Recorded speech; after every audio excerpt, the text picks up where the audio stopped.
एक चाय का कप और अधूरी उड़ान। सर्दियों की शाम थी। घना कोहरा फैल चुका था। रेलवे स्टेशन की एक छोटी सी चाय की दुकान पर बैठा एक नौजवान अपने कांपते हाथों में चाय का कप लिए दूर कहीं शून्य में ताक रहा था। वह सोच रहा था, क्या मैं जिंदगी में कुछ बड़ा कर पाऊंगा? क्या मेरी उड़ान अधूरी रह जाएगी? वह एक होनहार छात्र था जिसने कॉलेज से अच्छी डिग्री लेकर एक नौकरी पकड़ ली थी, लेकिन अंदर ही अंदर उसे हमेशा लगता था कि वह किसी और चीज के लिए बना है। नौकरी उसकी आत्मा को संतुष्टि नहीं दे रही थी।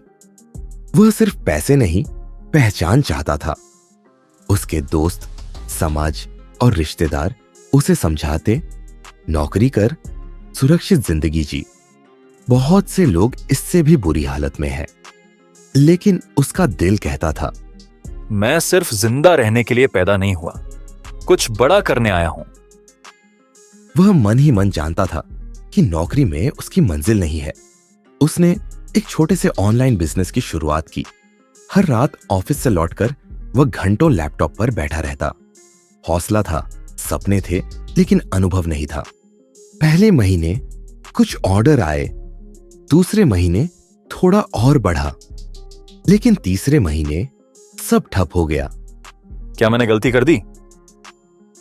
शायद लोग सही कह रहे थे, बिजनेस मेरे बस की बात नहीं। वह फिर से नौकरी पर ध्यान देने लगा, लेकिन अंदर ही अंदर टूटता जा रहा था। एक दिन जब वह फिर से उसी रेलवे स्टेशन की चाय की दुकान पर बैठा था, एक बुजुर्ग व्यक्ति ने उससे पूछा, बेटा, चाय ठंडी क्यों कर रहे हो? वह चौंका। जी? बुजुर्ग मुस्कुराए। बेटा, सपनों की चाय को भी ठंडा मत होने देना। अगर एक बार ठंडी हो गई तो उसे फिर से गर्म करना मुश्किल हो जाएगा। युवक ने धीरे से पूछा, पर अगर कोशिश करके भी असफल हो जाऊं तो? बुजुर्ग हंसे और बोले, कोशिश तो अभी की ही कहां, तुमने एक बार ठोकर खाई और बैठ गए। क्या बच्चे जब चलते हैं तो गिरने से डरकर बैठ जाते हैं? नहीं, वे उठते हैं, फिर गिरते हैं, फिर उठते हैं, जब तक दौड़ ना पड़े। तुम्हारा असली संघर्ष अभी शुरू हुआ है। बस तुम्हें एक सही दिशा और एक सही मार्गदर्शक की जरूरत है। उस रात युवक ने फैसला किया, अब मैं हार नहीं मानूंगा, लेकिन इस बार मैं अकेले नहीं चलूंगा। मुझे एक मेंटर चाहिए। यही सोचकर उसने अपने पुराने कॉलेज प्रोफेसर को फोन किया। अगर सपने बड़े हैं तो ठोकरें भी लगेंगी, लेकिन असफलता का मतलब हार नहीं, बल्कि सीख है। सही मार्गदर्शन के बिना मेहनत व्यर्थ जा सकती है। इसलिए खुद से ज्यादा अनुभवी व्यक्ति से सीखो। सबसे बड़ी गलतफहमी यह है कि सफलता सीधी रेखा में मिलती है। असल में यह ठोकरों, असफलताओं और सीखने का खेल है। अगली कथा। जब मेंटर ने पहली सीख दी। गुरु की पहली सीख खेल सही चालों का है। रात के 11 बजे थे। रोशनी बुझ चुकी थी, लेकिन एक छोटे से अपार्टमेंट में लैपटॉप की स्क्रीन अब भी जल रही थी। युवक की आंखें जल रही थी, दिमाग भारी था। उसने अपने कॉलेज के प्रोफेसर को फोन तो कर लिया था, लेकिन अब घबराहट थी। अगर उन्होंने मुझे भी फेल कह दिया तो? अगर मैं सच में बिजनेस के लिए नहीं बना तो? लेकिन अगले ही पल फोन की घंटी बजी। दूसरी तरफ से एक गहरी, स्थिर आवाज आई, कल सुबह 7 बजे मेरे ऑफिस आ जाओ, और हाँ, हाथ में एक शतरंज का बोर्ड लेकर आना। युवक चौंका। शतरंज? मेरा बिजनेस से क्या लेना देना? लेकिन यह प्रोफेसर कोई मामूली इंसान नहीं थे। उनका मार्गदर्शन लेकर कई स्टूडेंट्स ने बड़े बिजनेस खड़े किए थे। युवक के मन में सवाल थे, लेकिन जवाब अगली सुबह मिलने वाले थे। अगली सुबह युवक अपने प्रोफेसर के ऑफिस पहुंचा। शतरंज का बोर्ड हाथ में था। प्रोफेसर ने मुस्कुराते हुए कहा, बैठो, अब खेलो। युवक ने पहली चाल चली, प्रोफेसर ने दूसरी। कुछ ही मिनटों में युवक हार गया। उसने गहरी सांस ली। सर, आप तो पहले से ही इतने अच्छे खिलाड़ी हैं, मैं कैसे जीत सकता था? प्रोफेसर मुस्कुराए। बिल्कुल सही, अब इसे बिजनेस पर लागू करो। युवक चौंका। मतलब? प्रोफेसर बोले, जैसे शतरंज में बिना रणनीति के खेलोगे तो हार निश्चित है, वैसे ही बिजनेस में बिना सही चालों के तुम असफल हो जाओगे। लेकिन अगर तुम सही चाल सीख जाओ तो बड़ा से बड़ा खिलाड़ी भी तुम्हें हरा नहीं पाएगा। युवक ध्यान से सुन रहा था। प्रोफेसर ने आगे कहा, तुम्हारी सबसे बड़ी गलती ये थी कि तुमने खेल शुरू कर दिया लेकिन पहले से रणनीति नहीं बनाई। तुमने सोचा कि बस मेहनत करोगे तो जीत जाओगे, लेकिन दुनिया ऐसे नहीं चलती। बिजनेस मेहनत से नहीं, सही चालों से जीता जाता है। युवक को पहली बार अपनी गलती का एहसास हुआ। वह अंधाधुंध मेहनत कर रहा था, लेकिन कोई रणनीति नहीं थी। प्रोफेसर ने उसकी ओर देखा और मुस्कुराते हुए बोले, अब अगला सवाल यह है, सही चालें कैसे खेली जाएं? युवक ने तुरंत पूछा। कैसे? प्रोफेसर ने कहा, पहले अपनी क्वीन ढूंढो। युवक चौंका। मतलब? प्रोफेसर ने मुस्कुराकर कहा, कल मिलो, तब समझाऊंगा। सिर्फ मेहनत करना काफी नहीं, सही दिशा में मेहनत जरूरी है। बिजनेस जिंदगी की तरह एक शतरंज का खेल है। जो सही चाल खेलना सीख ले वही जीतता है। असफलता का कारण अक्सर मेहनत की कमी नहीं बल्कि रणनीति की कमी होती है। अगली कथा, अपनी क्वीन ढूंढो। अपनी क्वीन ढूंढो, सबसे जरूरी संपत्ति। सुबह के 6:30 पर थे। हल्की ठंडक थी, सड़कें सुनसान थी। युवक तेजी से अपने प्रोफेसर के ऑफिस की ओर बढ़ रहा था। उसके दिमाग में एक ही सवाल घूम रहा था। क्वीन? प्रोफेसर ने ऐसा क्यों कहा? क्या बिजनेस में भी कोई क्वीन होती है? जैसे ही वह ऑफिस पहुंचा, प्रोफेसर पहले से ही शतरंज की बिसात पर बैठे थे। बिना कुछ कहे उन्होंने युवक की ओर देखा और पूछा, बोलो, शतरंज में सबसे ताकतवर मोहरा कौन सा होता है? युवक झट से बोला, क्वीन। प्रोफेसर मुस्कुराए। बिल्कुल सही, और अगर तुम्हारी क्वीन मर जाए तो? युवक ने सोचा और फिर धीरे से कहा, तब जीतना बहुत मुश्किल हो जाता है। प्रोफेसर बोले, हर महान बिजनेस का एक राज होता है, उसकी क्वीन। एप्पल की क्वीन इनोवेशन थी, अमेज़न की क्वीन कस्टमर सर्विस थी, टेस्ला की क्वीन टेक्नोलॉजी थी। और तुम्हारे बिजनेस की क्वीन क्या है? युवक चुप हो गया। प्रोफेसर बोले, अगर तुम्हें बिजनेस में जीतना है तो तुम्हें सबसे पहले अपनी क्वीन ढूंढनी होगी। युवक ने उलझन में पूछा, लेकिन मेरी क्वीन क्या हो सकती है? प्रोफेसर ने मुस्कुराते हुए कहा, तुम्हें क्या सबसे ज्यादा पसंद है? क्या ऐसी कोई चीज है जिसमें तुम बाकी दुनिया से बेहतर हो सकते हो, जिसे करते हुए तुम्हें समय का पता ही ना चले? युवक सोचने लगा। वह अपने पुराने दिनों को याद करने लगा। कॉलेज में उसे लिखना बहुत पसंद था।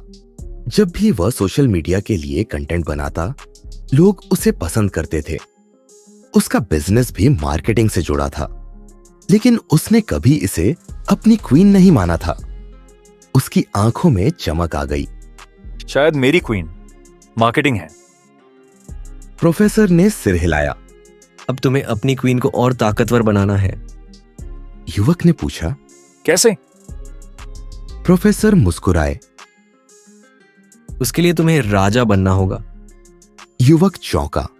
मतलब? प्रोफेसर बोले, कल बताऊंगा। राजा कौन होता है? हर बिजनेस की क्वीन होती है, एक ताकतवर एसेट जो उसे सबसे अलग बनाती है। जब तक तुम्हें अपनी क्वीन नहीं मिलेगी, तुम सिर्फ भागते रहोगे लेकिन जीत नहीं पाओगे। अपनी क्वीन ढूंढने के लिए खुद से पूछो, मैं किसमें सबसे अच्छा हूं? अगर ये कहानियां तुम्हारे दिल को छू गई तो इसे उन लोगों तक पहुंचाओ जिन्हें इसकी सबसे ज्यादा जरूरत है। शेयर करो, कमेंट करो, सब्सक्राइब करो, टाइप आई एम रेडी अगर तुम अपने सफर को अगले लेवल पर ले जाने के लिए तैयार हो। अगली कथा, राजा कौन होता है? राजा कौन होता है? सुबह का सूरज हल्का हल्का चमक रहा था।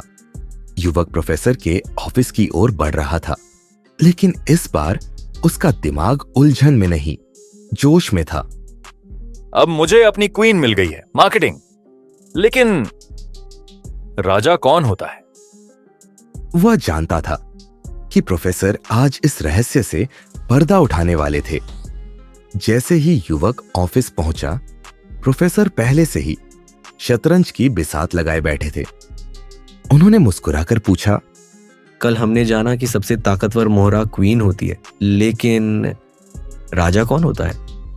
युवक झट से बोला, राजा वो होता है जिसे बचाने के लिए पूरी बिसात बिछाई जाती है। प्रोफेसर मुस्कुराए। बिल्कुल सही। और बिजनेस में राजा कौन होता है? युवक सोचने लगा, लेकिन कोई जवाब नहीं सूझा। प्रोफेसर ने मुस्कुराते हुए कहा, बेटा, बिजनेस में राजा विजन होता है। क्वीन तुम्हारी ताकत है, लेकिन अगर राजा नहीं बचा तो खेल खत्म। युवक चौंक गया। उसने कभी इस नजरिए से नहीं सोचा था। प्रोफेसर ने समझाया, स्टीव जॉब्स का राजा दुनिया को डिजाइन और टेक्नोलॉजी से बदलना था। इलॉन मस्क का राजा मानवता को अंतरिक्ष तक ले जाना है। जेफ बेजोस का राजा ग्राहक अनुभव को सबसे आसान बनाना था। अगर राजा कमजोर हो जाए तो क्वीन चाहे जितनी भी ताकतवर हो, खेल खत्म हो जाता है। युवक अब गहराई से सोच रहा था। उसने खुद से पूछा, मेरा राजा कौन है? मेरा विजन क्या है? पहले वह सिर्फ पैसे कमाने के लिए बिजनेस कर रहा था, लेकिन अब उसे समझ आ रहा था कि बिजनेस सिर्फ पैसे कमाने का खेल नहीं है, यह कुछ बड़ा बनाने का खेल है। उसकी आंखें चमक उठी। मेरा राजा है छोटे बिजनेस को मार्केटिंग के जरिए बड़ा बनाने में मदद करना। प्रोफेसर ने सिर हिलाया। अब तुम्हारे पास राजा और क्वीन दोनों हैं। अब बिसात सही तरह से बिछ सकती है। युवक ने गहरी सांस ली और पूछा, अब अगला कदम क्या है? प्रोफेसर ने मुस्कुराते हुए कहा, अब तुम प्यादों को पहचानो। युवक ने हैरानी से पूछा, मतलब?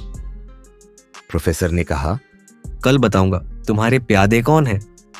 बिजनेस सिर्फ पैसे कमाने के लिए नहीं, बल्कि एक विजन को पूरा करने के लिए होना चाहिए। क्वीन तुम्हारी ताकत है, लेकिन राजा यानी विजन के बिना बिजनेस ज्यादा दिन नहीं टिकेगा। सफल होने के लिए सबसे पहले तय करो कि तुम्हारा राजा क्या है। अगली कथा, तुम्हारे प्यादे कौन है? सुबह की हल्की धूप खिड़की से अंदर आ रही थी। युवक आज प्रोफेसर से मिलने के लिए पहले से भी ज्यादा उत्साहित था। अब मेरे पास मेरा राजा, विजन और मेरी क्वीन, मार्केटिंग दोनों हैं, लेकिन प्रोफेसर आज प्यादों की बात क्यों कर रहे हैं? क्या प्यादे सिर्फ छोटे और कमजोर मोहरे नहीं होते? ऑफिस में पहुंचते ही युवक ने पूछा, सर, शतरंज में प्यादे सबसे कमजोर होते हैं। बिजनेस में इनका क्या महत्व है? प्रोफेसर मुस्कुराए और बोले, बिल्कुल सही, लेकिन याद है, अगर एक प्यादा अंत तक पहुंच जाए तो वह क्वीन बन सकता है। युवक चौंक गया। ओह। प्रोफेसर ने आगे कहा, बेटा, बिजनेस में प्यादे वही छोटे छोटे एलिमेंट्स होते हैं जिन्हें लोग नजरअंदाज कर देते हैं, लेकिन असल में वही सबसे जरूरी होते हैं। अमेज़न का प्यादा तेज डिलीवरी थी। एप्पल का प्यादा सिंपल डिजाइन था। मैकडोनाल्ड्स का प्यादा स्पीड और सिस्टम था। पहले इन्हें कोई नहीं समझता था, लेकिन जब ये अंत तक पहुंचे तो इन्होंने बिजनेस को क्वीन बना दिया। युवक ध्यान से सुन रहा था। प्रोफेसर ने पूछा, अब बताओ, तुम्हारे बिजनेस के प्यादे कौन हैं? युवक सोच में पड़ गया। क्या ये मेरी सोशल मीडिया पोस्ट्स हो सकती हैं? क्या यह मेरे पहले कुछ क्लाइंट्स हो सकते हैं? क्या यह छोटे छोटे ट्रायल प्रोजेक्ट्स हो सकते हैं? प्रोफेसर मुस्कुराए। बिल्कुल, लेकिन ज्यादातर लोग यही गलती करते हैं। वे अपने प्यादों को गंभीरता से नहीं लेते, इसलिए वे अंत तक पहुंच ही नहीं पाते। युवक को पहली बार समझ आया कि छोटी चीजें जो उसे अब तक बेकार लग रही थी, असल में उसकी सबसे बड़ी ताकत बन सकती है। अगर मैं अपने प्यादों को अच्छे से चला सका तो मेरा बिजनेस बहुत आगे जा सकता है। उसने जोश में कहा, अब मैं हर छोटे क्लाइंट, हर छोटे प्रोजेक्ट और हर छोटी कोशिश को उतनी ही इज्जत दूंगा जितनी किसी बड़े सौदे को देता। प्रोफेसर ने सिर हिलाया और कहा, अब अगला सवाल, प्यादे चलेंगे कैसे? युवक ने पूछा। मतलब? प्रोफेसर मुस्कुराए। कल बताऊंगा सही चालें कब और कैसे चलें। लेसन, बिजनेस में छोटी चीजों को नजरअंदाज मत करो, वे ही अंत में सबसे बड़ी सफलता दिलाती है। हर बड़ा ब्रांड पहले छोटे कदमों से बना है। पहले प्यादों पर ध्यान दो, फिर वे तुम्हारे लिए क्वीन बन सकते हैं। सही बिजनेस बिल्ड करने के लिए सबसे पहले अपने प्यादों की पहचान करो। अगली कथा, सही चालें कब और कैसे चलें। सुबह के 7 बजे थे। हल्की ठंडी हवा बह रही थी। युवक अब पहले से ज्यादा आत्मविश्वास से भरा हुआ था। मेरे प्यादे कौन हैं ये तो समझ आ गया, लेकिन अब सबसे बड़ा सवाल ये है, मैं इन्हें सही वक्त पर कैसे चलूं? जैसे ही वह प्रोफेसर के ऑफिस पहुंचा, देखा कि प्रोफेसर शतरंज की बिसात पर बैठे हैं और मुस्कुरा रहे हैं। आज हम एक ऐसा सबक सीखेंगे जो बिजनेस में असली गेम चेंजर है, प्रोफेसर ने कहा। युवक बैठते ही बोला, सर, बिजनेस में सही चाल चलने का मतलब क्या होता है?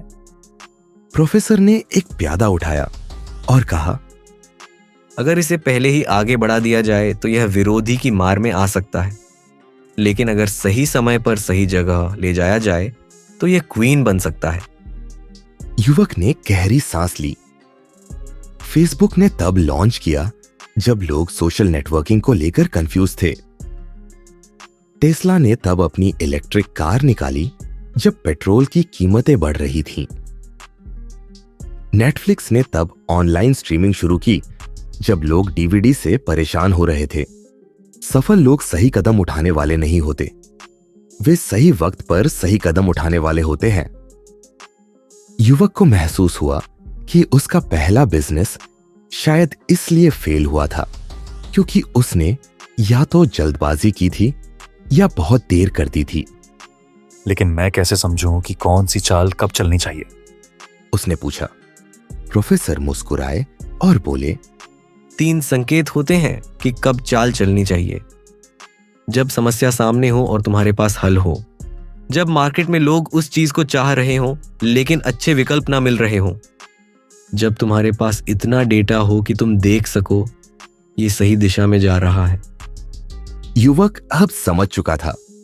मुझे पहले मार्केट को देखना होगा, लोगों की समस्याओं को समझना होगा और जब सही समय आए तभी बड़ा कदम उठाना होगा। अब वह जल्दबाजी नहीं करेगा, लेकिन आलस भी नहीं।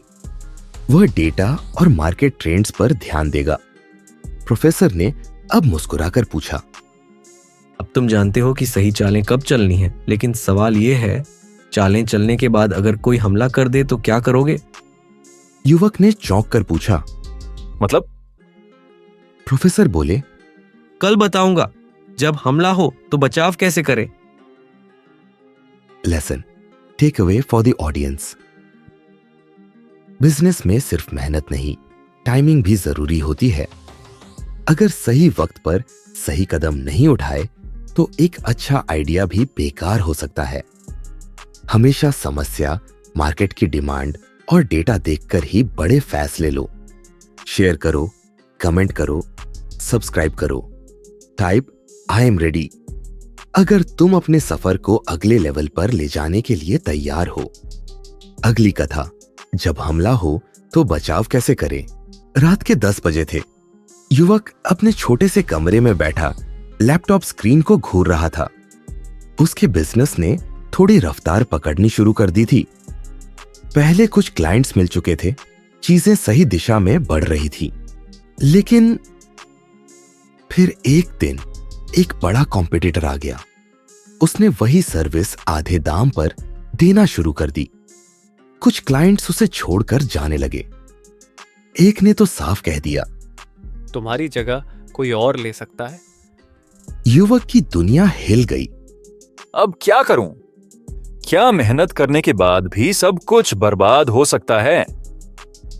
अगले दिन युवक प्रोफेसर से मिलने दौड़ा। बैठते ही उसने घबराकर कहा, सर, मेरा बिजनेस बर्बाद हो रहा है। कॉम्पिटिटर ने कीमतें गिरा दी हैं। मेरे पास कोई रास्ता नहीं बचा। प्रोफेसर ने मुस्कुराकर शतरंज की बिसात पर एक चाल चली और कहा, जब हमला हो तो घबराने से हार पक्की हो जाती है। युवक चुप हो गया। जब मैकडॉनल्ड्स ने शुरुआत की तो बर्गर किंग ने उसे खत्म करने की कोशिश की। मैकडॉनल्ड्स ने अपनी स्पीड और कंसिस्टेंसी को हथियार बना लिया। जब टेस्ला आई तो पेट्रोल कार कंपनियों ने इसे मजाक समझा, लेकिन टेस्ला ने टेक्नोलॉजी को अपनी ढाल बना लिया। जब जियो आया तो बाकी टेलीकॉम कंपनियों ने कीमतें गिरा दी, लेकिन एयरटेल ने सर्विस और नेटवर्क को अपनी ताकत बना लिया। जीतने वाले हमेशा अपने बचाव की रणनीति पहले से तैयार रखते हैं। युवक गहरी सांस लेकर बोला। तो मुझे क्या करना चाहिए? प्रोफेसर बोले, जब कोई तुम पर हमला करे तो 3 चीजों में से एक करो। अपनी अनोखी ताकत पहचानो। अगर कॉम्पिटिटर कीमत कम कर रहा है तो तुम क्वालिटी बढ़ा दो। क्लाइंट से मजबूत रिश्ता बनाओ। जो ग्राहक सिर्फ कम दाम देखकर भागते हैं वे ज्यादा टिकते नहीं, लेकिन जो तुम्हारी वैल्यू को समझेंगे वे तुम्हारे साथ रहेंगे। लंबी लड़ाई की तैयारी करो। बिजनेस कोई 100 मीटर दौड़ नहीं, बल्कि एक लंबी मैराथन है। हारने वाला वही होता है जो बीच में रुक जाता है। युवक को समझ आ गया। मैं लड़ाई हार नहीं रहा, मैं सिर्फ डर गया था। उसने ठान लिया, अब मैं अपनी सर्विस को और बेहतर बनाऊंगा, अपनी क्लाइंट रिलेशनशिप मजबूत करूंगा और सिर्फ कीमत के खेल में नहीं फंसूंगा। उसकी आंखों में फिर से चमक आ गई। प्रोफेसर ने अब मुस्कुराकर पूछा, अब जब तुम बचाव करना सीख गए हो, अगला सवाल यह है, जब मौका मिले तो हमला कैसे करना चाहिए? युवक ने चौंक कर पूछा। मतलब? प्रोफेसर बोले, कल बताऊंगा हमला करने की सही कला। लेसन, जब भी बिजनेस में कंपटीशन आए, घबराओ मत।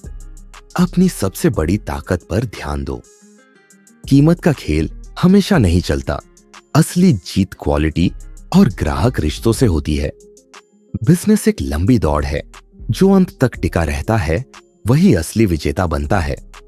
अगली कथा, हमला करने की सही कला। सुबह का समय था। युवक प्रोफेसर के ऑफिस की ओर बढ़ रहा था, लेकिन इस बार उसके चेहरे पर डर नहीं, बल्कि एक नई ऊर्जा थी। अब मैं जानता हूं कि बचाव कैसे करना है, लेकिन क्या सिर्फ बचाव करने से मैं जीत जाऊंगा? अगर मैं सिर्फ अपने बिजनेस को बचाता रहूंगा तो कभी आगे नहीं बढ़ पाऊंगा। आज प्रोफेसर उसे यह सिखाने वाले थे कि सिर्फ बचाव से जीत नहीं मिलती, हमला भी करना पड़ता है। जैसे ही युवक ऑफिस पहुंचा, प्रोफेसर पहले से ही शतरंज की बिसात पर बैठे थे। उन्होंने मुस्कुराकर पूछा, क्या तुम्हें लगता है कि सिर्फ बचाव करके कोई शतरंज जीत सकता है? युवक ने तुरंत जवाब दिया, नहीं, जीतने के लिए सही समय पर हमला भी करना पड़ता है। प्रोफेसर हंस पड़े। बिल्कुल सही, बिजनेस में भी यही नियम लागू होता है। जब एप्पल ने आईफोन लॉन्च किया तब कोई नहीं जानता था कि स्मार्टफोन का बाजार इतना बड़ा होगा, लेकिन स्टीव जॉब्स ने सही वक्त पर अटैक किया। जब नेटफ्लिक्स ने ऑनलाइन स्ट्रीमिंग शुरू की तब ब्लॉकबस्टर जैसी कंपनियां सिर्फ बचाव कर रही थी और वे हार गई। वो जियो ने टेलीकॉम इंडस्ट्री में एंट्री मारी तो उन्होंने सिर्फ खुद को बचाने के लिए नहीं, बल्कि पूरे मार्केट पर कब्जा करने के लिए खेला। जो सिर्फ बचाव करता है वो कभी जीत नहीं सकता। जीतता वही है जो सही समय पर सही वार करता है। युवक ने ध्यान से सुना और पूछा, लेकिन सर, बिजनेस में हमला कैसे किया जाता है? प्रोफेसर मुस्कुराए और कहा, हमला 3 तरीकों से किया जाता है। 1, सबसे कमजोर जगह पर वार करो। देखो कि तुम्हारे कॉम्पिटिटर की सबसे बड़ी कमजोरी क्या है और वहीं अटैक करो। उदाहरण के लिए टेस्ला ने पेट्रोल कार कंपनियों की सबसे बड़ी कमजोरी फ्यूल पर निर्भरता को टारगेट किया। दूसरे इनोवेशन से वॉर करो। अगर सभी एक ही तरह का काम कर रहे हैं तो तुम अलग रास्ता अपनाओ। उदाहरण के लिए अमेज़न ने किताबों की दुकानें खोलने की बजाय ऑनलाइन शॉपिंग को बढ़ावा दिया। तीसरे, ग्राहकों को जीतकर वॉर करो। अगर ग्राहक तुम्हारे साथ आ गए तो तुम्हारा कोई भी कॉम्पिटिटर ज्यादा दिन नहीं टिक पाएगा। उदाहरण के लिए एप्पल के फैंस इतने वफादार हैं कि वे कोई और फोन इस्तेमाल करने का सोचते भी नहीं। युवक को पहली बार एहसास हुआ कि वह सिर्फ बचने की कोशिश कर रहा था। अब उसने ठान लिया, अब मैं सिर्फ अपने बिजनेस को बचाने के लिए नहीं बल्कि उसे आगे बढ़ाने के लिए खेलूंगा। अब मैं अपने कॉम्पिटिटर से डरूंगा नहीं बल्कि अपनी ताकत को सही जगह इस्तेमाल करूंगा। वह पूरी तरह तैयार था। प्रोफेसर ने अब मुस्कुराकर पूछा, अब तुम हमला करना सीख गए, लेकिन एक और चीज है जो सबसे जरूरी है। क्या तुम जानते हो कि सबसे घातक खिलाड़ी कौन होता है? युवक ने चौंक कर पूछा, मतलब? प्रोफेसर बोले, कल बताऊंगा सबसे घातक खिलाड़ी कौन होता है। लेसन, सिर्फ बचाव करने से बिजनेस नहीं बढ़ता। सही समय पर हमला करना जरूरी होता है। कॉम्पिटिटर की कमजोरी को पहचानो और वहीं वार करो। जो सबसे अलग सोचता है वही सबसे बड़ा खिलाड़ी बनता है। अगली कथा, सबसे घातक खिलाड़ी कौन होता है। रात के 11 बज चुके थे। युवक अपने कमरे में बैठा सोच रहा था, अब मैं जानता हूं कि हमला कैसे किया जाता है, लेकिन क्या सिर्फ हमला करना ही काफी है? क्या ऐसा कोई खिलाड़ी होता है जो सबसे खतरनाक होता है, जो हमेशा जीतता है?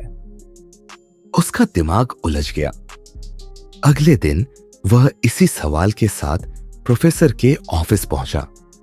जैसे ही युवक ने यह सवाल पूछा, प्रोफेसर मुस्कुराए और शतरंज की बिसात पर एक चाल चली। फिर उन्होंने पूछा, क्या तुम बता सकते हो शतरंज में सबसे खतरनाक खिलाड़ी कौन होता है? युवक ने कुछ देर सोचा और फिर कहा, शायद क्वीन। प्रोफेसर ने सिर हिलाया। नहीं। युवक चौंक गया। तो फिर कौन?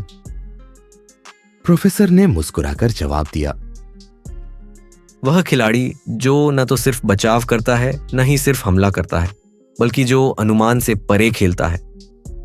युवक चौंक गया। जब नेटफ्लिक्स आया तो ब्लॉकबस्टर को लगा कि यह कभी बड़ा नहीं होगा, लेकिन नेटफ्लिक्स ने गेम ही बदल दिया। जब एप्पल ने आईपॉड निकाला तो बाकी कंपनियां सिर्फ सीडी प्लेयर को बेहतर बनाने में लगी थी। एप्पल ने पूरा इंडस्ट्री ही बदल दी। जब टेस्ला ने ऑटोनोमस कार्स पर काम शुरू किया तो दुनिया ने इसे मजाक समझा, लेकिन आज वही गेम लीड कर रही है। सबसे खतरनाक खिलाड़ी वह होता है जो पारंपरिक चालों में न उलझकर अपना खुद का खेल बनाता है। युवक ध्यान से सुन रहा था। प्रोफेसर ने पूछा, अब बताओ, तुम्हारा बिजनेस पारंपरिक चालों में फंसा हुआ है या तुम कुछ ऐसा कर रहे हो जिसकी कोई उम्मीद भी नहीं कर सकता? युवक ने गहरी सांस ली। अब तक मैं वही कर रहा था जो सब कर रहे थे, लेकिन अब मुझे कुछ ऐसा करना होगा जिससे सब चौंक जाए। अब युवक की सोच पूरी तरह बदल चुकी थी। उसने खुद से पूछा, क्या मैं सिर्फ अपनी सर्विस बेचने की सोच रहा हूं या अपने ग्राहकों को ऐसी वैल्यू दे सकता हूं जिसकी वे कल्पना भी नहीं कर सकते? क्या मैं सिर्फ अपने कॉम्पिटिटर को कॉपी कर रहा हूं या कुछ ऐसा कर रहा हूं जो पूरी इंडस्ट्री बदल सकता है? उसने तय कर लिया। अब वह सिर्फ अच्छा नहीं, अप्रत्याशित बनेगा। प्रोफेसर ने अब मुस्कुराकर पूछा, अब तुम समझ गए कि सबसे घातक खिलाड़ी कौन होता है, लेकिन अगला सवाल यह है, क्या हर कोई यह खेल खेल सकता है? युवक ने चौंक कर पूछा। मतलब? प्रोफेसर बोले, कल बताऊंगा। सिर्फ 1% लोग ही क्यों जीतते हैं। अगली कथा, सिर्फ 1% लोग ही क्यों जीतते हैं। रात के 2 बजे थे। पूरा शहर सो रहा था, लेकिन युवक की आंखों में नींद नहीं थी। वह खिड़की से बाहर देख रहा था और सोच रहा था, क्यों क्यों सिर्फ कुछ ही लोग सबसे ऊपर पहुंचते हैं? क्या वे हमसे ज्यादा मेहनत करते हैं, या फिर उनके पास कोई ऐसा राज होता है जो हमें नहीं पता? अगली सुबह वह प्रोफेसर के ऑफिस पहुंचा और सीधे सवाल किया, सर, अगर सब मेहनत करते हैं तो सिर्फ 1% लोग ही क्यों जीतते हैं? प्रोफेसर मुस्कुराए और बिना कुछ कहे एक कागज निकाला। कागज पर 3 शब्द लिखे थे। क्योंकि वे खत्म तक टिके रहते हैं। युवक ने चौंक कर पूछा। मतलब? प्रोफेसर बोले, 95% लोग शुरुआत करते हैं, 50% लोग कुछ महीने तक लड़ते हैं, 10% कुछ साल तक संघर्ष करते हैं, लेकिन सिर्फ 1% लोग वे होते हैं जो आखिरी तक मैदान में खड़े रहते हैं। युवक गहरी सोच में पड़ गया। जब अलीबाबा शुरू हुआ तो पहले 3 साल तक कोई मुनाफा नहीं हुआ। जैक मा ने हार नहीं मानी और आज यह अरबों डॉलर की कंपनी है।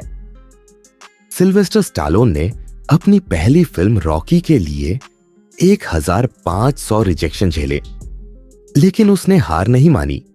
आज वह हॉलीवुड का एक बड़ा नाम है।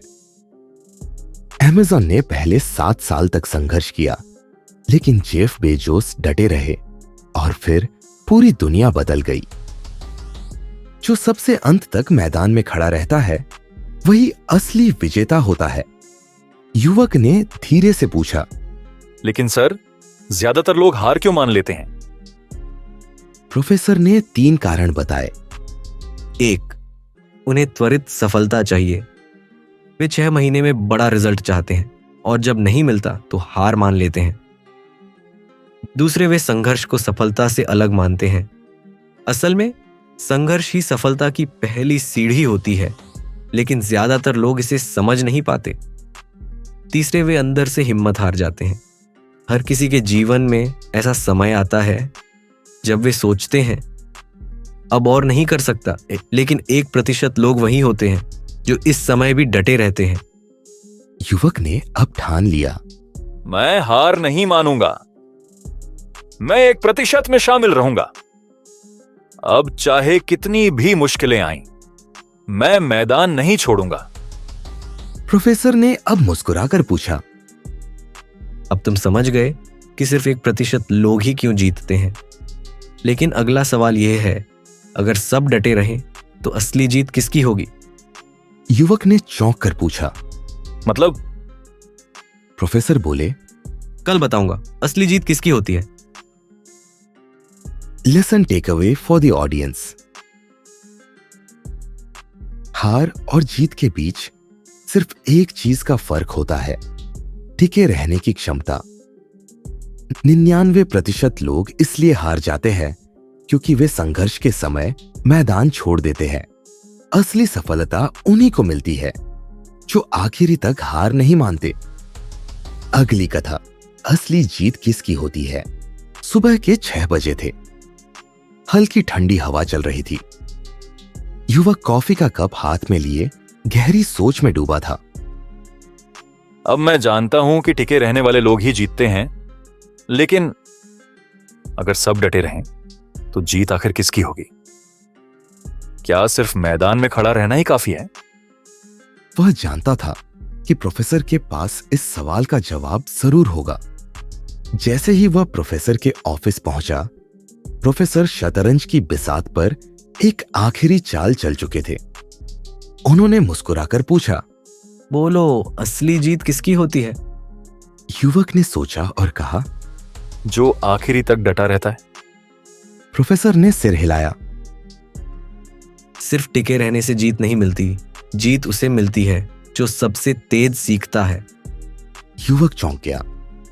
अमेज़न ने जब किंडल लॉन्च किया तो पेपर बुक कंपनियां हिल गई, लेकिन कुछ कंपनियों ने तेजी से सीखा और खुद भी डिजिटल बुक्स में आ गई। वे बच गई, बाकी डूब गई। इंस्टाग्राम पहले सिर्फ एक चेक इन ऐप था, लेकिन जब उसने देखा कि फोटो शेयरिंग का ट्रेंड बढ़ रहा है तो उसने खुद को पूरी तरह बदल लिया। नेटफ्लिक्स ने देखा कि डीवीडी का समय खत्म हो रहा है तो उसने तुरंत ऑनलाइन स्ट्रीमिंग शुरू कर दी। बाकी कंपनियां देर से सीखी और खत्म हो गई। टिके रहना जरूरी है, लेकिन टिके रहने के साथ साथ सीखना सबसे बड़ा हथियार है। युवक ने धीरे से पूछा, तो सर, मैं तेजी से कैसे सीख सकता हूं? प्रोफेसर ने 3 मंत्र बताए। एक लगातार एक्सपेरिमेंट करो। जो हमेशा नए प्रयोग करता है वह सबसे तेजी से सीखता है। उदाहरण के लिए, गूगल हमेशा नए प्रोडक्ट्स लॉन्च करता है जो फेल होते हैं, लेकिन उसी से सीखकर नए मास्टरपीस बनते हैं। 2 गलतियों से डर मत, उनसे सीखो। जो लोग गलतियों को अपनी हार मान लेते हैं वे कभी नहीं सीखते। उदाहरण के लिए, डायसन ने 5127 फेल डिजाइन के बाद पहला सफल वैक्यूम क्लीनर बनाया।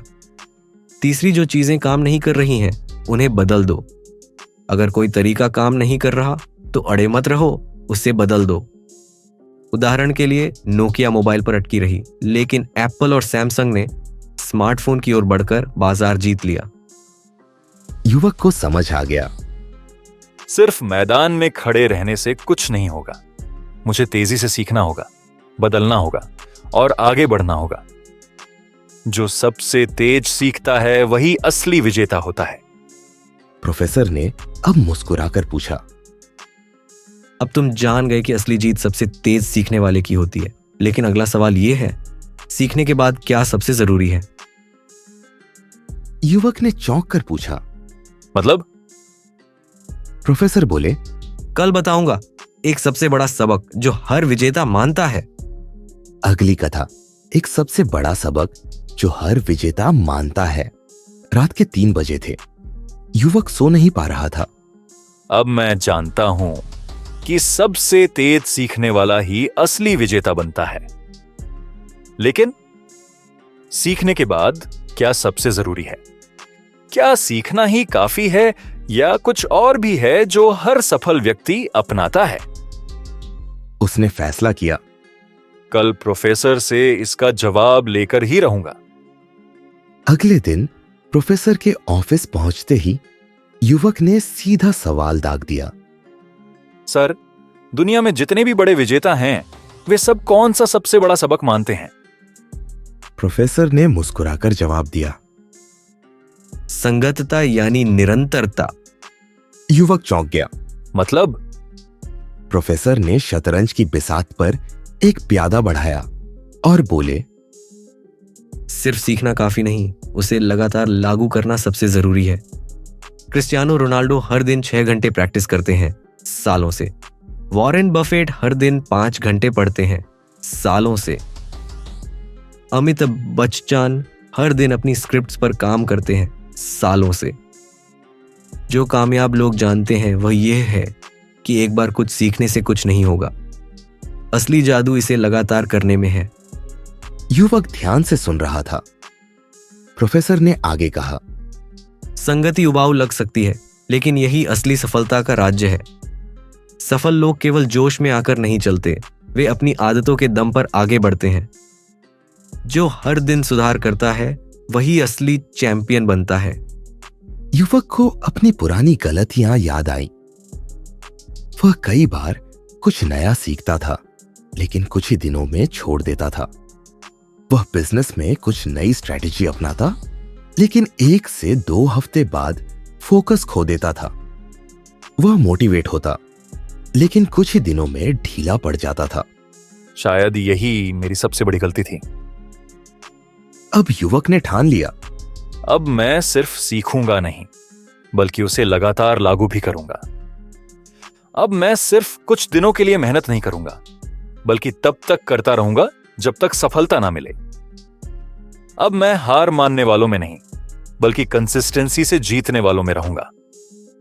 प्रोफेसर ने अब मुस्कुराकर पूछा, अब तुम समझ गए कि हर विजेता कंसिस्टेंसी को अपनाता है, लेकिन अगला सवाल यह है, क्या मेहनत ही सब कुछ है? युवक ने चौंक कर पूछा। मतलब? प्रोफेसर बोले, कल बताऊंगा। सिर्फ मेहनत करने से कुछ नहीं होगा।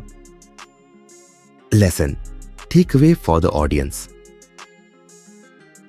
सीखना काफी नहीं, उसे लगातार लागू करना सबसे जरूरी है। असली विजेता वही है जो हर दिन सुधार करता है और कंसिस्टेंसी बनाए रखता है। सफलता एक दिन में नहीं मिलती, लेकिन जो हर दिन सही दिशा में चलते हैं वे इसे जरूर पाते हैं। अगली कथा। सिर्फ मेहनत करने से कुछ नहीं होगा। सुबह के 5 बजे थे। युवक अलार्म बजने से पहले ही उठ गया था। अब मैं जानता हूं कि कंसिस्टेंसी यानी निरंतरता सफलता की कुंजी है, लेकिन क्या सिर्फ कंसिस्टेंसी और मेहनत से सब कुछ हासिल किया जा सकता है? अगर सिर्फ मेहनत करने से सफलता मिलती तो हर मजदूर करोड़पति होता। अब उसे समझना था कि सिर्फ मेहनत काफी नहीं होती, तो फिर असली खेल क्या है? जैसे ही युवक प्रोफेसर के ऑफिस पहुंचा, उसने सीधा सवाल दाग दिया। सर, अगर मेहनत ही सब कुछ होती तो हर मेहनती इंसान अमीर क्यों नहीं होता?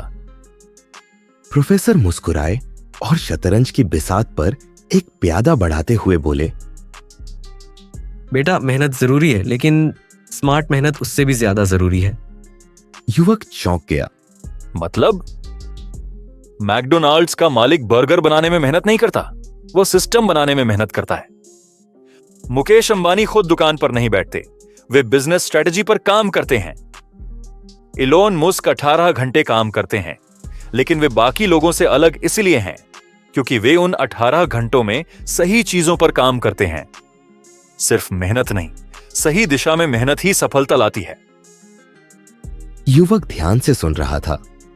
प्रोफेसर ने कहा, अगर मेहनत ही सब कुछ होती तो बैल सबसे अमीर होते। अगर बिना सोचे मेहनत करोगे तो एक दायरे में ही घूमते रहोगे, लेकिन अगर मेहनत को सही दिशा में लगाओगे तो सफलता की कोई सीमा नहीं। युवक ने गहरी सांस ली। तो सर, सही दिशा में मेहनत कैसे करें? प्रोफेसर ने 3 मंत्र बताए। 1. मेहनत सही जगह लगाओ। जो लोग बिना सोचे मेहनत करते हैं वे पूरी ताकत गलत दिशा में लगा देते हैं। पहले देखो कि असली सफलता कहां है। उदाहरण के लिए, बिल गेट्स ने प्रोग्रामिंग पर मेहनत की, ना कि सिर्फ कंप्यूटर बेचने पर। 2. लेवरेज यानी ताकत को गुणा करो। अगर तुम्हारी मेहनत सिर्फ तुम्हारी क्षमता पर निर्भर है तो ग्रोथ लिमिटेड होगी।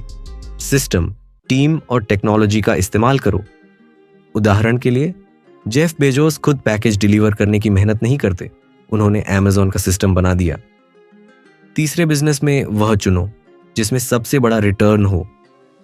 एक मजदूर 12 घंटे की मेहनत करता है, एक बिजनेस ओनर भी 12 घंटे की मेहनत करता है, लेकिन एक का मेहनताना 500 रुपये है और दूसरे का 5 लाख रुपए। उदाहरण के लिए, अमीर लोग हमेशा हाई रिटर्न वाले कामों पर फोकस करते हैं। अब युवक को समझ आ गया। मुझे मेहनत करनी होगी, लेकिन सिर्फ अंधी मेहनत नहीं, स्मार्ट मेहनत। मुझे सही जगह पर मेहनत करनी होगी जहां असली सफलता छिपी हो। मुझे ऐसे सिस्टम बनाने होंगे जो मेरी मेहनत का असर 10 गुना कर दें। अब उसने ठान लिया कि वह सिर्फ काम करने वाले नहीं, बल्कि सही दिशा में काम करने वाले 1% लोगों में शामिल होगा। प्रोफेसर ने अब मुस्कुराकर पूछा, अब तुम समझ गए कि सिर्फ मेहनत नहीं, सही मेहनत ही असली खेल है। लेकिन अगला सवाल यह है, दूसरों से अलग कैसे दिखो? युवक ने चौंक कर पूछा। मतलब? प्रोफेसर बोले, कल बताऊंगा। भीड़ से अलग कैसे खड़े हों?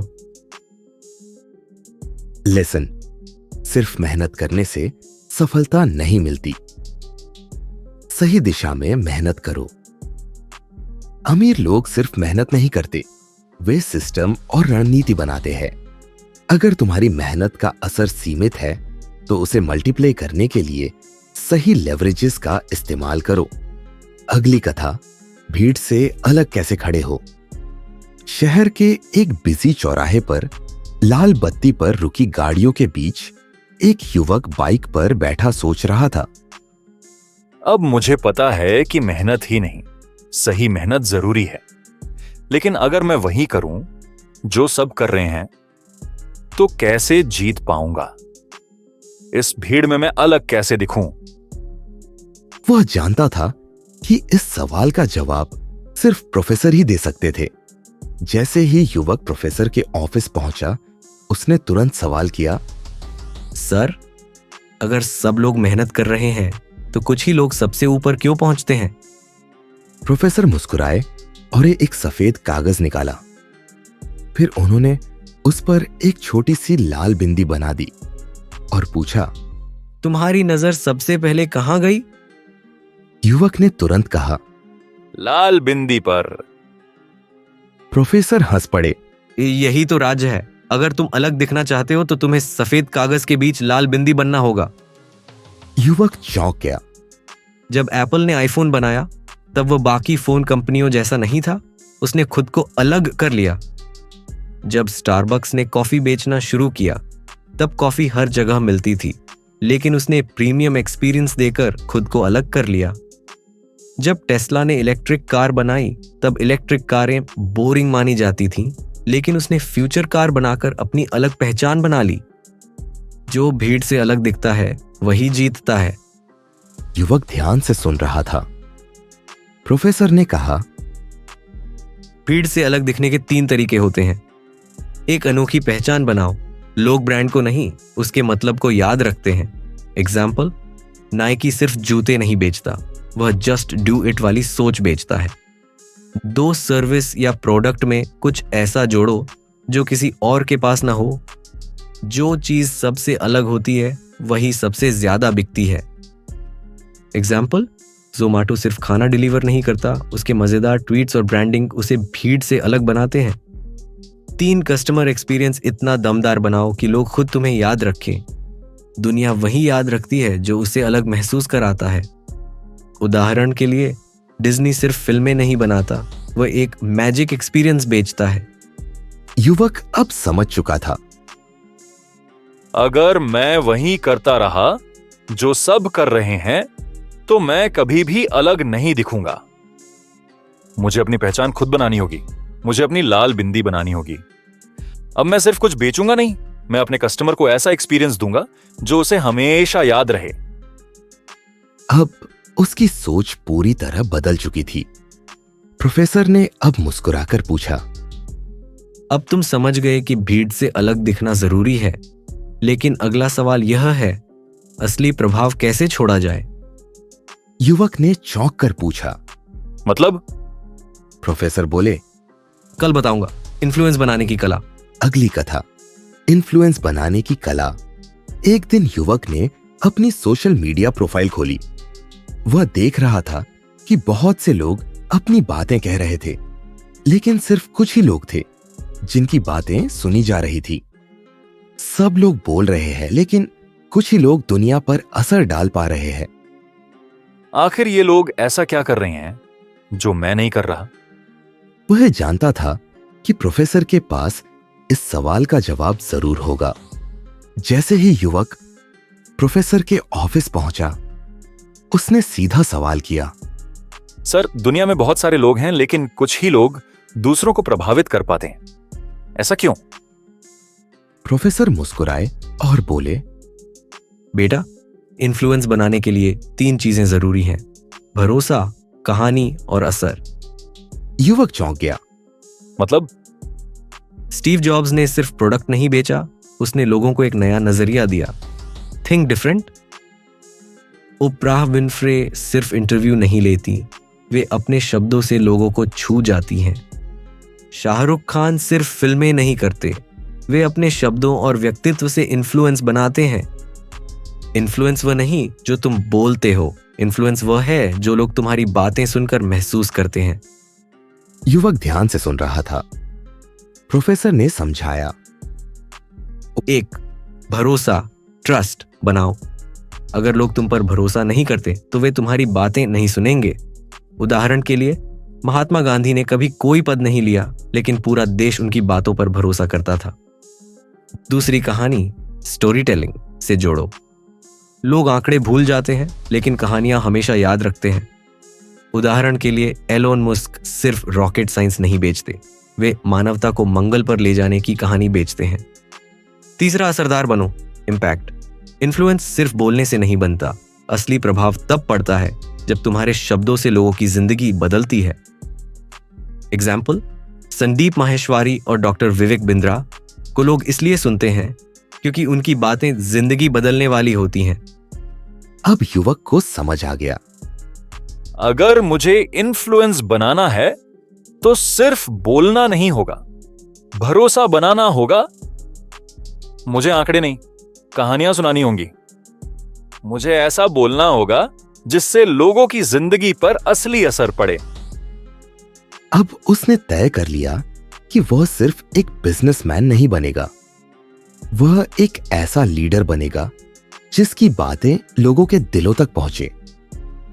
प्रोफेसर ने अब मुस्कुराकर पूछा, अब तुम समझ गए कि इन्फ्लुएंस कैसे बनाया जाता है, लेकिन अगला सवाल यह है, जो तुम बोल रहे हो क्या वह सच में मायने रखता है? युवक ने चौंक कर पूछा। मतलब? प्रोफेसर बोले, कल बताऊंगा। क्या तुम सही चीज पर फोकस कर रहे हो? लेसन, इन्फ्लुएंस सिर्फ बोलने से नहीं, भरोसा, कहानी और असली असर से बनता है। लोग आंकड़ों को भूल जाते हैं, लेकिन कहानियां हमेशा याद रखते हैं। अगर तुम सच में इंपैक्ट डाल सकते हो तो लोग खुद तुम्हारी बात सुनेंगे और मानेंगे। अगली कथा, क्या तुम सही चीज पर फोकस कर रहे हो? युवक अपने कमरे में बैठा अपने बिजनेस प्लान को देख रहा था। हर दिन वह कुछ नया करने की कोशिश करता, हर दिन नए आइडिया सोचता, हर दिन अलग अलग चीजों में हाथ डालता, लेकिन असली प्रगति कहीं नहीं दिख रही थी। मैं इतना कुछ कर रहा हूं, फिर भी मैं वहां क्यों नहीं पहुंचा जहां मुझे होना चाहिए? क्या मैं मेहनत कर रहा हूं लेकिन गलत चीजों पर? यह सवाल उसे बेचैन कर रहा था। अगले दिन उसने यह सवाल प्रोफेसर से पूछ लिया। सर, मैं बहुत सारी चीजों में मेहनत कर रहा हूं, लेकिन मेरी ग्रोथ धीमी क्यों है? प्रोफेसर मुस्कुराए। फिर उन्होंने एक बड़ा सा कागज लिया और उस पर 10 छोटे छोटे तीर खींचे जो अलग अलग दिशाओं में जा रहे थे। अगर तुम 10 दिशाओं में बराबर मेहनत बांटोगे तो कितनी दूर जाओगे? युवक ने कहा, बहुत कम। फिर प्रोफेसर ने एक और कागज लिया और इस बार सिर्फ एक बड़ा तीर बनाया जो एक ही दिशा में था। अब बताओ, कौन सा तीर सबसे दूर जाएगा? युवक मुस्कुरा दिया, जो सिर्फ एक दिशा में चल रहा है। जेफ बेजोस ने अमेजन को एक ही लक्ष्य पर केंद्रित रखा, ग्राहक को सबसे अच्छा अनुभव देना। नतीजा, दुनिया की सबसे बड़ी e commerce company. Sachin Tendulkar को गाना गाने या बिजनेस करने में दिलचस्पी हो सकती थी, लेकिन उन्होंने सिर्फ क्रिकेट पर फोकस किया और लीजेंड बन गए। वॉरेन बफेट ने कभी भी रियल एस्टेट या स्टार्टअप्स में ज्यादा ध्यान नहीं दिया। उन्होंने सिर्फ इन्वेस्टिंग को अपना फोकस बनाया और सबसे अमीर निवेशक बन गए। जो सब कुछ करने की कोशिश करता है वह कुछ भी बड़ा नहीं कर पाता। युवक ध्यान से सुन रहा था। प्रोफेसर ने समझाया, हर बड़ा विजेता सिर्फ एक चीज पर ध्यान देता है जब तक कि वह उसमें मास्टर ना बन जाए। सिर्फ मेहनत करना जरूरी नहीं, सही चीजों पर मेहनत करना सबसे बड़ा राज है। अगर तुम हर तरफ दौड़ोगे तो कहीं भी नहीं पहुंच पाओगे। युवक ने गहरी सांस ली। तो सर, मैं कैसे समझूं कि मुझे किस पर फोकस करना चाहिए? प्रोफेसर ने 3 सवाल पूछे। एक, कौन सा ऐसा एक काम है जिसे अगर तुम मास्टर कर लो तो तुम्हारी पूरी जिंदगी बदल सकती है?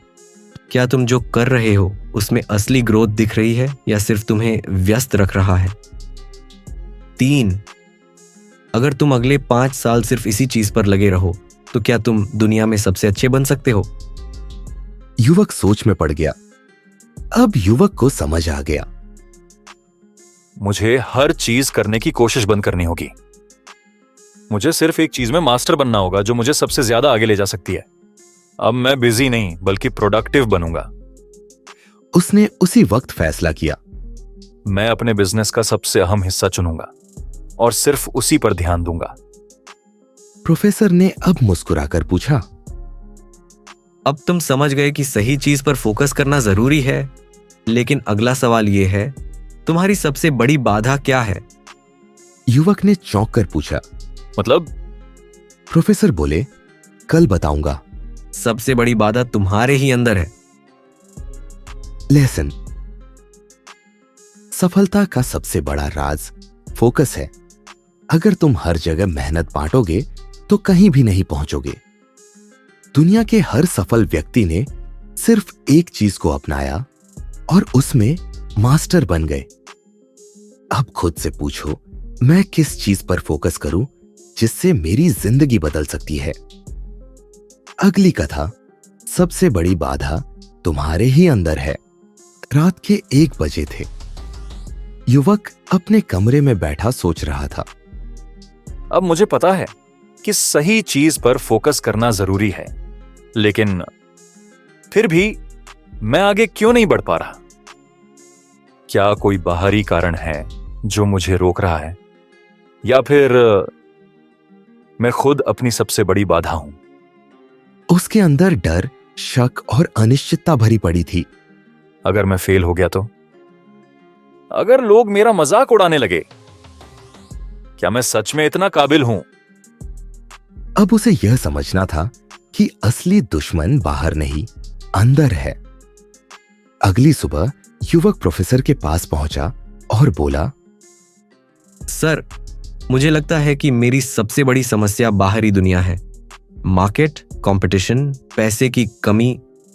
प्रोफेसर मुस्कुराए। फिर उन्होंने एक शीशा सामने रखा और कहा, इसे देखो, तुम्हारा सबसे बड़ा दुश्मन कौन है? युवक खुद को देखता रह गया। तुम्हारी सबसे बड़ी बाधा बाहरी दुनिया नहीं, बल्कि तुम्हारे अपने दिमाग में है। कोलोनल सैंडर्स ने 65 साल की उम्र में KFC की शुरुआत की, जब लोग उन्हें पागल कह रहे थे। उन्होंने अपनी सोच बदली और दुनिया जीत ली। JK रोलिंग गरीबी में जी रही थी, लेकिन उन्होंने अपनी खुद की शक और डर को हराया, और आज हैरी पॉटर एक ग्लोबल ब्रांड है। इलॉन मास्क ने जब SpaceX और टेस्ला शुरू की तो सबने कहा कि यह असंभव है, लेकिन उन्होंने अपने डर पर काबू पाया और आज वे इतिहास बना रहे हैं। तुम्हें कोई बाहर से नहीं रोक रहा, तुम्हारे अंदर का डर तुम्हें रोक रहा है। युवक ध्यान से सुन रहा था। प्रोफेसर ने समझाया, तुम्हारा डर तुम्हें असफल नहीं होने देता, लेकिन यही डर तुम्हें सफल भी नहीं होने देता। जब तक तुम खुद को तैयार नहीं करोगे, तब तक बाहर की दुनिया भी तुम्हारी मदद नहीं कर पाएगी। हर सफल व्यक्ति पहले अपने अंदर की लड़ाई जीतता है, फिर बाहरी दुनिया को जीतता है। युवक ने गहरी सांस ली। तो सर, मैं इस अंदर के डर को कैसे हराऊं? प्रोफेसर ने 3 मंत्र बताए। पहला, डर को पहचानो और उसे लिखो। अगर तुम अपने डर को शब्दों में डाल सको तो वह आधा खत्म हो जाता है। उदाहरण के लिए, स्टीव जॉब्स हमेशा कहते थे, तुम पहले ही मरने वाले हो, तो फिर डर किसका? दूसरी, खुद को सफल होते हुए देखो। तुम जैसा सोचते हो वैसे ही बनते हो। उदाहरण के लिए, मोहम्मद अली हमेशा कहते थे, मैं चैंपियन हूं, और वे सच में बन गए। तीसरा, डर के बावजूद एक कदम उठाओ। डर तभी खत्म होता है जब तुम उसकी तरफ कदम बढ़ाते हो। उदाहरण के लिए, हर बड़े बिजनेस लीडर ने डर के बावजूद शुरुआत की और फिर सफलता पाई। अब युवक को समझ आ गया। डर सबको लगता है, लेकिन जो डर के बावजूद आगे बढ़ता है वही जीतता है। मेरी असली बाधा कोई और नहीं, मैं खुद हूं, और अब मैं इसे बदलूंगा। अब मैं अपने डर को हराकर अपने सपनों को पूरा करूंगा। अब उसने तय कर लिया कि वह कभी भी अपने डर को अपने रास्ते की दीवार नहीं बनने देगा। प्रोफेसर ने अब मुस्कुराकर पूछा, अब तुम समझ गए कि तुम्हारी सबसे बड़ी बाधा तुम्हारे ही अंदर है, लेकिन अगला सवाल यह है, सफल लोग अपनी सोच को इतना मजबूत कैसे रखते हैं? युवक ने चौंक कर पूछा। मतलब? प्रोफेसर बोले, कल बताऊंगा सफलता की सोच कैसे विकसित करें। लेसन, तुम्हारी सबसे बड़ी बाधा बाहर नहीं, तुम्हारे ही दिमाग में है। सफल लोग भी डरते हैं, लेकिन वे डर के बावजूद आगे बढ़ते हैं। डर को हराने का एक ही तरीका है, उसका सामना करना और एक कदम उठाना।